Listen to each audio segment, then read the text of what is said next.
is the first chapter, mathematical logic. The word logic is derived from the word logos. Logos या शब्दापासून logic हा शब्द तयार झालेला आहे पहा. आता लोगोस याचा अर्थ काय? रिजन. रिजन म्हणजे लोगोस आणि हा रिजन प्रत्येकाला आपल्याला रिजन द्यावा लागेल आणि मग आपण लॉजिकली ठरवू की ते काय आहे. आता रिजन वरून आपल्याला त्याच्यासाठी लॉजिकमध्ये आपल्याला काय शिकायचं आहे तर स्टेटमेंट. स्टेटमेंट म्हणजे काय? लॉजिक मध्ये स्टेटमेंट कसं डिफाइन होतं? स्टेटमेंट्स तर आपण इंग्लिश मध्ये डिफाइन किंवा इंग्लिश या सब्जेक्ट मध्ये पाहिलेले, तर मॅथ्स मध्ये लॉजिक मध्ये स्टेटमेंट काय आहेत तर we use the statement which are special sentences. काही वाक्य असे आहेत की जे स्टेटमेंट म्हणून आपण घेणार आहोत. आता या स्टेटमेंटची पहिल्यांदा आपण डेफिनेशन पाहूया. काय आहे statement? Any declarative sentence which is either true or false but not both is called a statement. आता कोणतंही वाक्य ते ठामपणे सांगता येईल इट इज ट्रू और फॉल्स बट नॉट बोथ. असे जेव्हा आपण ठामपणे सांगू तेव्हा अशा सेंटेन्सला स्टेटमेंट असं म्हटलं जातं. These statements can be denoted by the letters P, Q, R, etc. Statements he P, Q, R अशा शब्दांनी लिहिली जातात. तर स्टेटमेंट मध्ये आपण काही एक्झाम्पल घेऊ. For example 5 into 2 is equal to 11. हे जे काही सेंटेन्स आहे हे स्टेटमेंट आहे का नाही ते आपण क्लिअर करू. 5 into 2 तुम्हाला माहिती आहे 5 into 2 याचा गुणाकार येतो 10. आपण दोन्ही राशी घेऊ. 5 into 2 is equal to 10 आणि 5 into 2 is equal to 11. हे या दोन्हीपैकी कोण स्टेटमेंट आहे का दोन्हीही आहे का दोन्हीही नाही हे आपण बघू. 5 into 2 is equal to 11 याच्यातून काय अर्थ होत होतो? 5 into 2 या दोघांचा गुणाकार हा 11 कधीच असत नाही.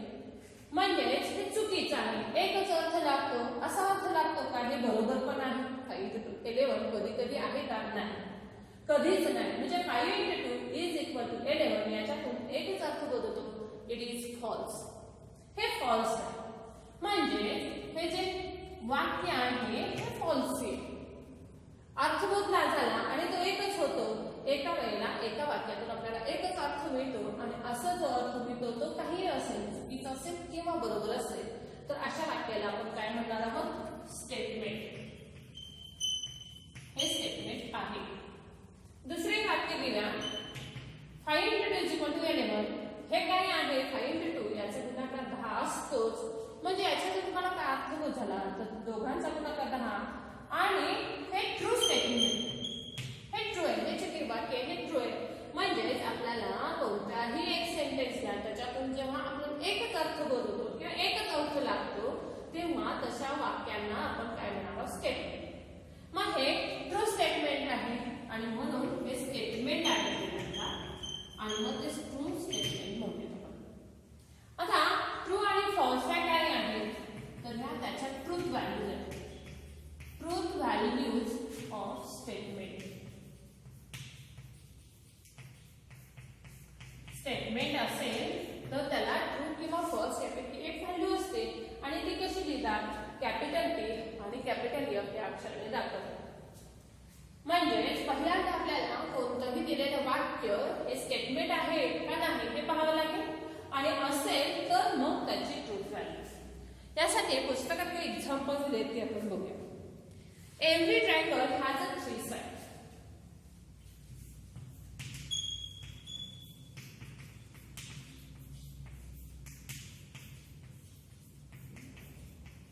Every triangle has 3 sides. पहा बघूया म्हणून काय तुम्हाला जाणवतं? कोणताही प्रत्येक ट्रायंगल त्याला 3 बाजू असतात. It is true statement. हे जे काही सेंटेन्स आहे याच्यातून अर्थ होतो की हे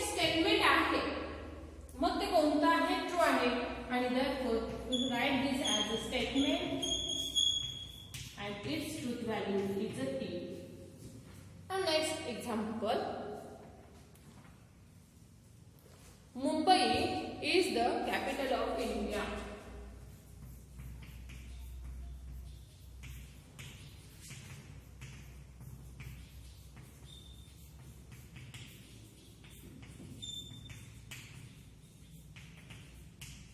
Mumbai is the capital of India.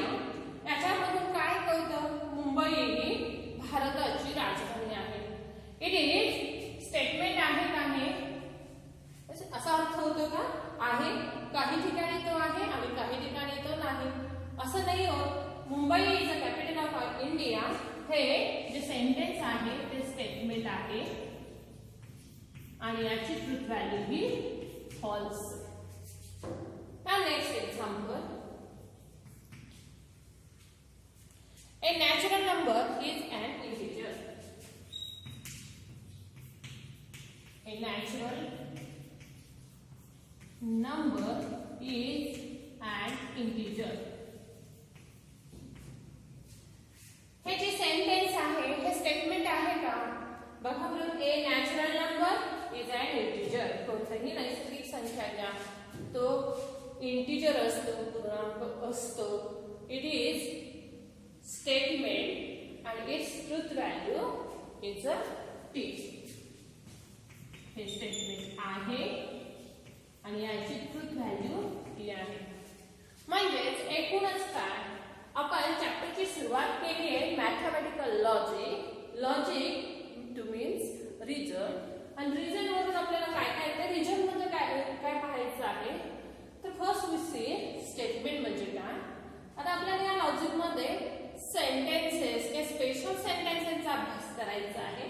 त्यामध्ये आपण त्या स्पेशल सेंटेन्सला पण नाव दिलेलं आहे स्टेटमेंट. स्टेटमेंट म्हणजे काय, any declarative sentence which is either true or false but not both. आणि ती लिहितात कशी, स्मॉल लेटर मध्ये, इफ यू आर एक्सेट्रा.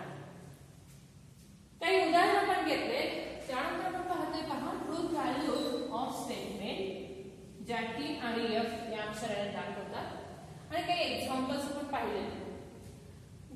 काही एक्झाम्पल अशी बघूया की जी स्टेटमेंट नाही, नॉट स्टेटमेंट, अशी काही एक्झाम्पल आपण पुस्तकातली बघूया. यामध्ये पहा, please give your pen.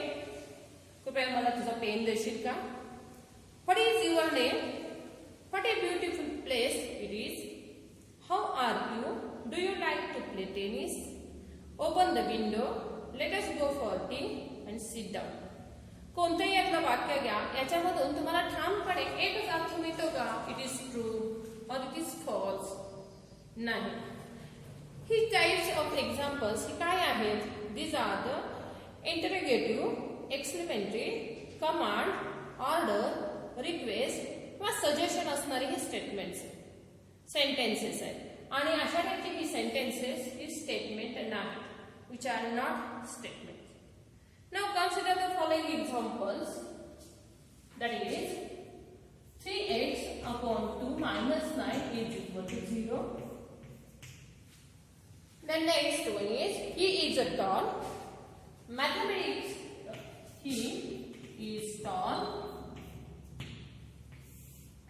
Third one is mathematics is an interesting subject. And fourth, it is black in color.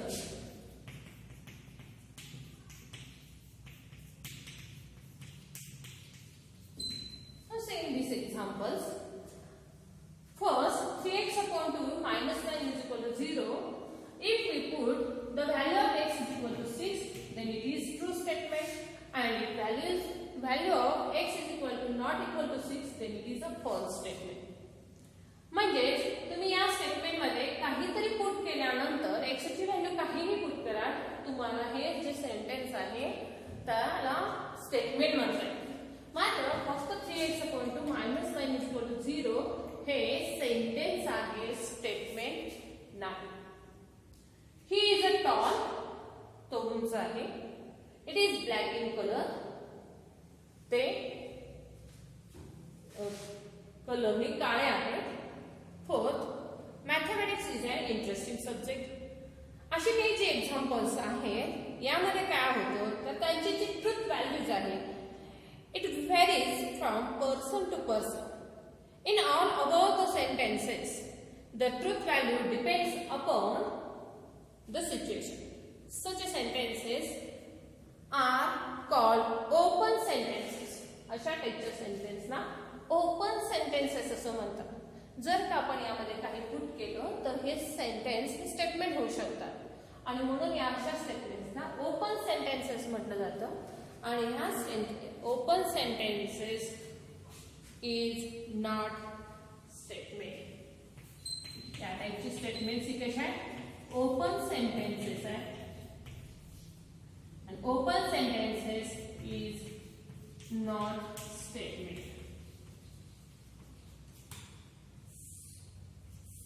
अशा प्रकारे आज आपण statement truth values of the statement and open sentences इथेपर्यंतचा पाठ करू.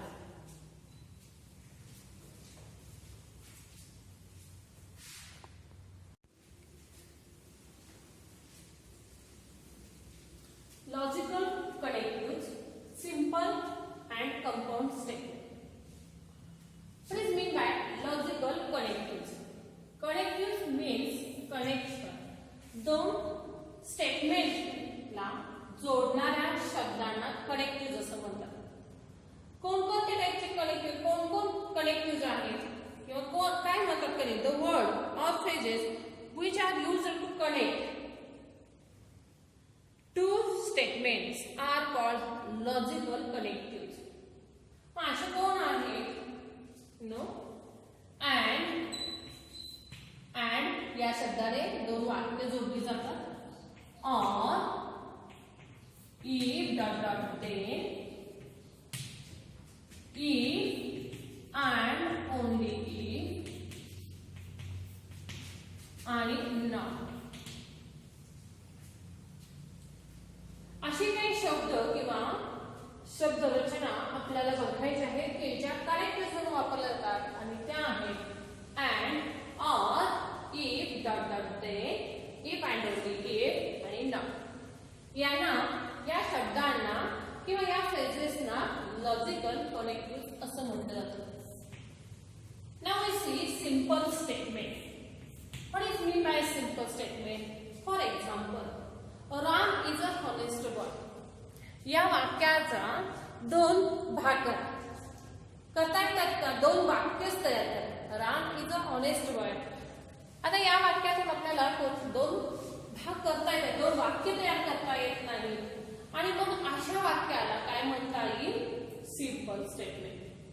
म्हणजे a statement which cannot be split into two or more statements is called simple statement. Now compound statements means compound statement म्हणजे काय दोन किंवा दोनापेक्षा जास्त साधी स्टेटमेंट्स जेव्हा या कनेक्टिव्हली जोडली जातात तेव्हा त्याला म्हणतात compound statement. If a statement is a combination of two or more simple statements, then it is called compound statement. For example, 4 and 5 are two real numbers. Ram and Shyam are honest boy.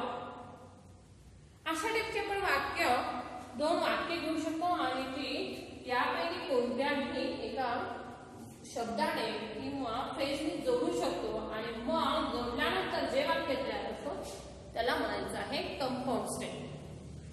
अशा प्रकारे आपण logical connective म्हणजे काय word or phrase which is used to connect two statements. Such words are and, or, if dot dot then, if and only आणि not. अशा प्रकारची शब्द आपण वापरली जातो जे लॉजिकल कनेक्टिव्ह म्हणून वापरली जातात. सिंपल स्टेटमेंट म्हणजे काय ज्या वाक्याचे दोन वाक्य तयार करता येतात ज्या एका वाक्यापासून आपल्याला दोन वाक्य तयार करावे होत नाही अशा वाक्याला आपण सिंपल स्टेटमेंट असं म्हणतो. अँड ना compound statements means Two or more simple statements are combined by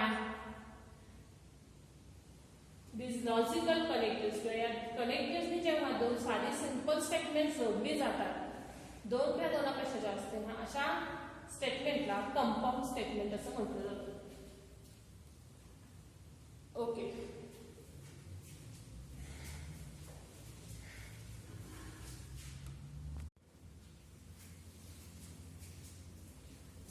We describe some connectives. First one is conjunction. The word used to connect these two simple statements is and.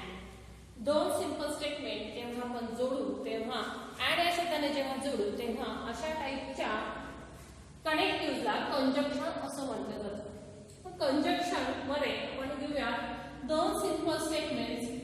आपण स्टेटमेंटला पहिल्यांदा सांगितल्यावर कोणत्या अक्षराने define करणार आहोत? P, Q, R etcetera. दोन simple statement आहेत P आणि क्यू आणि ती जोडली जाणार आहेत पी अँड क्यू. म्हणजे हे दोन स्टेटमेंट्स आहेत आणि ती अँड या शब्दाने जोडली जातात. तर आपण असं म्हणू शकतो पी अँड क्यू. सिम्बॉलिकली हे या पद्धतीने लिहितात P and Q. It is read as P and Q आणि सिम्बॉलिकली लिहितात कसा? पी अँड उलटा घे पी अँड क्यू. या पद्धतीने तो वाचला जातो. किंवा आणखी म्हणतात P conjunction Q. The conjunction P and Q is said to be true. P and Q is true if both statements are true. काय काय म्हणते बघा? P and Q is true if both statements are true. जेव्हा दोन्हीही statements true असतील तरच P and Q याची truth value true असते. आता आपण पाहणार आहोत ह्या दोन स्टेटमेंटमुळे जे कंपाऊंड स्टेटमेंट झाली त्याची ट्रूथ व्हॅल्यू काय असेल. तर याला किती एकूण स्टेटमेंट आहेत किती? दोन. मग याच्यामध्ये कोणकोणत्या पॉसिबल केसेस असतील, काय काय असेल तर आपण मांडून टेबल बघूया. पी हे स्टेटमेंट घेतलं आपण. Q is another statement. काय काय सांगू शकाल तुम्ही? पी अँड क्यू याच्यासाठी आपण ट्रूथ व्हॅल्यूज पाहणार आहोत आणि तो लास्टला आपण लिहिलेला आहे. पी हे स्टेटमेंट ट्रू असू शकतं, त्याच्यासोबत क्यू पण आपण ट्रू घ्या. म्हणजेच काय? दोन्ही स्टेटमेंट एका वेळेला ट्रू असू शकतात. पहिलं ट्रू असेल, दुसरं स्टेटमेंट फॉल्स असेल. पहिलं फॉल्स असेल, दुसरं ट्रू असेल किंवा दोन्हीही फॉल्स असू शकतात. म्हणजे एकूण आपण जेव्हा दोन स्टेटमेंट्स घेतो, दोन स्टेटमेंट्स आणि त्याच्या ट्रूथ व्हॅल्यूज कोणकोणत्या आहेत? ट्रूथ व्हॅल्यूज आहेत बघा टी आणि एफ आणि स्टेटमेंट्स किती आहेत? दोन. तर 2:2 that is there are 4 cases. एकूण 4 प्रकारे ते मांडता येतात. ते कसं लिहायचंय? टी हे स्टेटमेंट घ्या, T T F F. Q हे स्टेटमेंट घ्या, टी एफ टी एफ. आपलं पी कंजंक्शन क्यू हे काय सांगतं? हे वाक्य आपल्याला पाठ करायचं आहे. P conjunction Q it is true. हे ट्रू असेल किंवा if both statements are true. दोन्हीही स्टेटमेंट ट्रू असेल तरच त्याची truth value T. Otherwise it is false. दोन्हीही ट्रू आहेत का? नाही. तर इतर अन्य वेळेला ते काय असतं? फॉल्स. अँड हेन्स कंजंक्शन साठी ट्रूथ टेबल किंवा पी कंजंक्शन क्यू यासाठी आपण ट्रूथ टेबल पाहू शकतो. पहा, it is both true is true, otherwise false.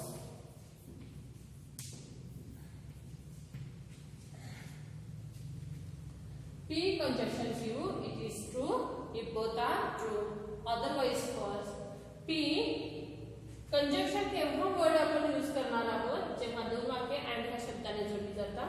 त्याच्यासाठीचा सिम्बॉल उलटा व्ही आहे. अशा प्रकारे आपण कंजक्शन बघितलं. कंजक्शनचा ट्रूथ टेबल कसा तयार करतात तोही आपण पाहिलेला आहे. पुन्हा एकदा पहा. पी हे स्टेटमेंट घ्या, क्यू हे स्टेटमेंट घ्या. P and Q symbolic form मध्ये मांडा. पी आणि क्यूच्या एकूण 4 पॉसिबल केसेस आहेत. ते कसं आपण घेतलं, 2 पॉसिबल केसेस, 2 व्हॅल्यूज असतात कोणत्याही स्टेटमेंटला. स्टेटमेंट किती घेतलाय तुम्ही, 2, 2⁴. परत जर आपण एकूण 3 स्टेटमेंट्स घेतल्या तर त्या कशा लिहा, 2 एकूण 2 पॉसिबल व्हॅल्यूज ट्रू आणि false, 3 statements this can be written as 8 bits. 2 values आहेत ट्रू आणि फॉल्स आणि 4 स्टेटमेंट घेतले तर आपल्याला हे 16 प्रकारे मांडता येतात. म्हणजे 16 प्रकारचे रोज आपण तयार करू शकतो. इथं आपण 4 करणार आहोत. ते कसे लिहायचे, both are true, first true second false, first false second true, both false. आणखी एक लिहिण्याची पद्धत काय आहे, एकूण 4 आहे त्याच्यापैकी 2 भाग करा, 2 2.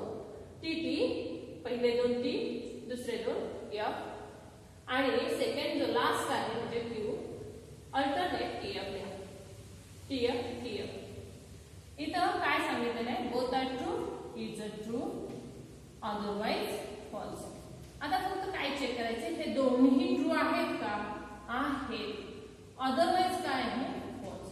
And hence truth value of the conjunction साठीचा ट्रूथ व्हॅल्यूचा टेबल काय येईल